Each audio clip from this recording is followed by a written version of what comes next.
The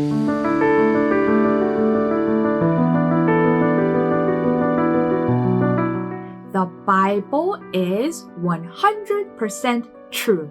Amen. Hallelujah! Today, I would like you to think of this message as a special lecture on North Korea mission. And I hope this will be a time to understand the spiritual reality of North Korea. If you were to visit Pyongyang today, and it happened to be Sunday, you would attend worship service at 봉수 Church. To help you understand the reality of 봉수 Church, I will show you a 50-second video. 하느님 곧 김일성 주석님이다. 이렇게 생각합니다. 하느님을 김일성 주석님을 하느님과 같은 President Kim Il-sung is God in our country. 그야말로 어쨌든 정교인이니까 기독교인이니까 하느님의 집으로 오는데 집으로 와서 나의 마음속에 있는 하느님 곧 김일성 주석님이다.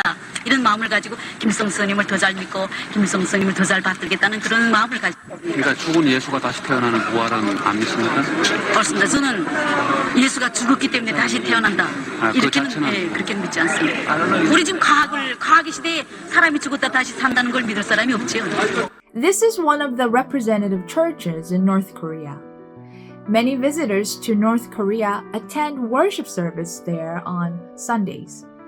This video includes an interview with Ri Sung-suk of 봉수 Church. She has now become a pastor. But what does she say?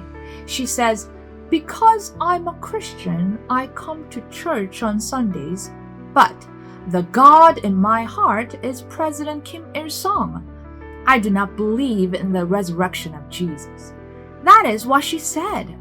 What kind of education could lead even a church pastor to publicly confess such things? We will discuss the nature of North Korean education in the next video. Thank you, and please remember, the Bible is 100% true. Amen. Hallelujah!